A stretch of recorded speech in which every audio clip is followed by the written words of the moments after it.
un j'aime alors que vous savez très bien que la personne en question ne vous apprécie pas, voire vous déteste tout bonnement. Une demande d'ajout, mais cette personne passe 15 fois devant vous dans la vraie vie sans vous saluer. Et rien que le fait de devoir préciser la vraie vie en dit déjà long. Des algorithmes musclés, boostés aux stéroïdes, conçus pour vous voler votre attention, pour nous voler notre attention, des informations ou des informations que vous n'aviez jamais demandé à voir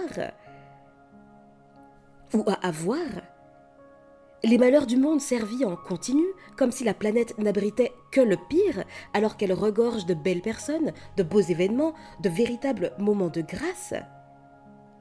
Une incitation permanente à l'achat compulsif. Adieu les économies, les échos quoi. Une guéguerre silencieuse nourrie par la comparaison incessante avec les highlights des autres.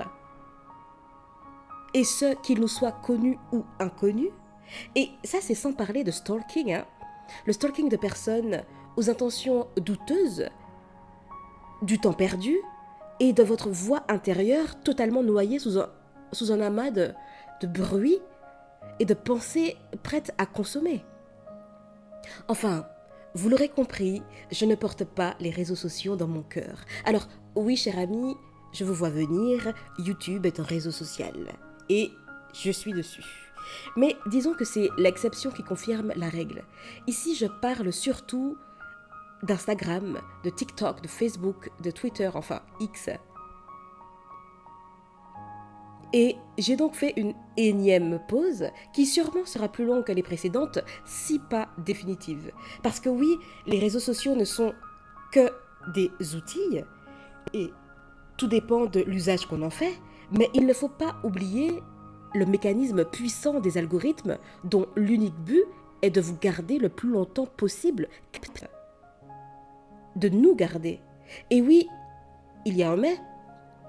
Réseaux sociaux et vie réelle sont deux choses bien distinctes et leur coexistence est délicate, très délicate et parfois même dangereuse. Vous savez, j'ai accompagné beaucoup de jeunes et moins jeunes dans leur parcours scolaire et ou professionnel et le constat est sans appel. Cher ami, que nous arrive-t-il ? Notre capacité à nous concentrer, à réfléchir par nous-mêmes, à oser être soi plutôt qu'un énième membre d'une trend, de dire, de faire, de penser quelque chose qui pourrait nous exposer ou nous ostraciser en ligne. La non-communication, oui, la non-communication. On se parle parfois, mais on n'échange plus réellement, ou alors trop peu.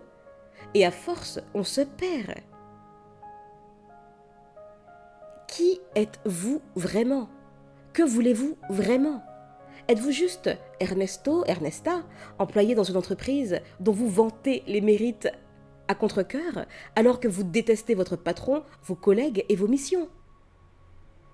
Aspirez-vous vraiment à ce voyage à Dubaï parce que c'est tendance ? Ou préfériez-vous un simple séjour à la montagne, en paix, loin de toute distraction ? Rêvez-vous de la voie qu'on a choisie pour vous dès votre premier souffle ?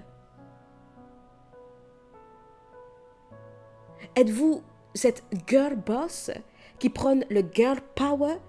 Ah, il faut que je le refasse, parce qu'il faut qu'on sente bien les guillemets. Êtes-vous cette girl boss qui prône le girl power tout en redoutant l'ombre ou du moins la lumière des autres femmes ? Ou alors cet entrepreneur rêvant du succès promis par X influenceurs en 3 semaines ? Comme l'indique le titre, j'ai quitté les réseaux sociaux et je revis.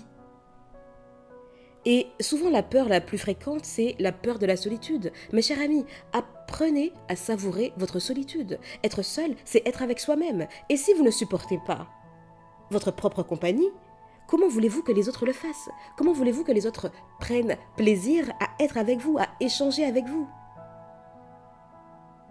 Et à chaque fois que je faisais des pauses, j'ai fait des rencontres avec des personnes authentiques, entières, directes, des personnes qui savent communiquer ou en tout cas qui manifestent ce désir, un désir dans ce sens.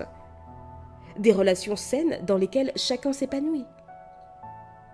Et maintenant que j'y pense, nos échanges n'ont jamais vraiment tourné autour du portable ou des réseaux sociaux. C'était des rencontres organiques basées sur des intérêts mutuels et une vraie ouverture d'esprit. Et même parfois qu'on n'avait vraiment aucun point commun, la discussion était agréable parce que justement c'était le terrain pour apprendre, pour découvrir de nouvelles choses.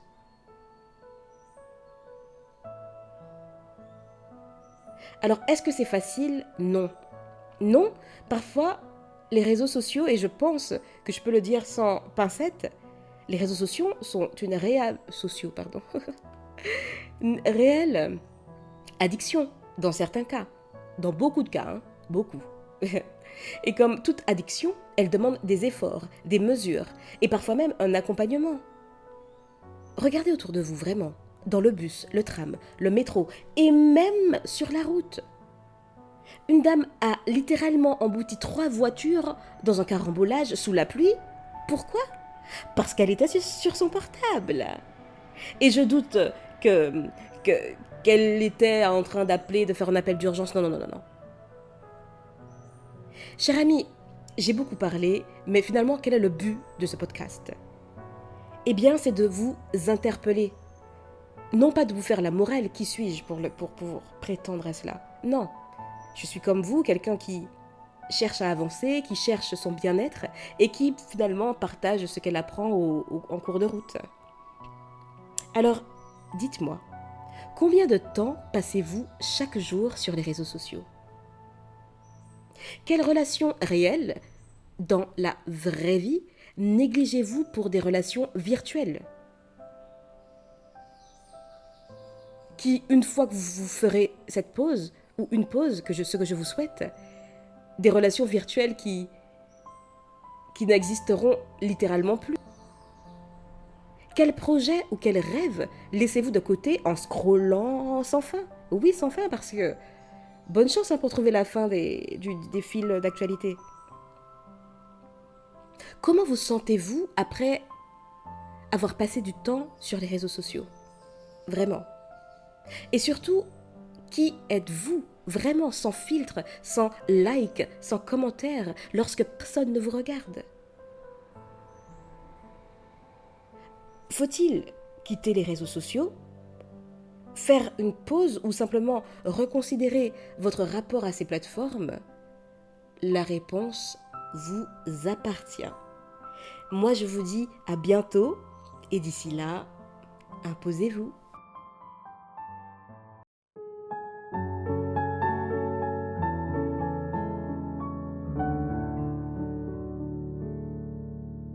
Every day of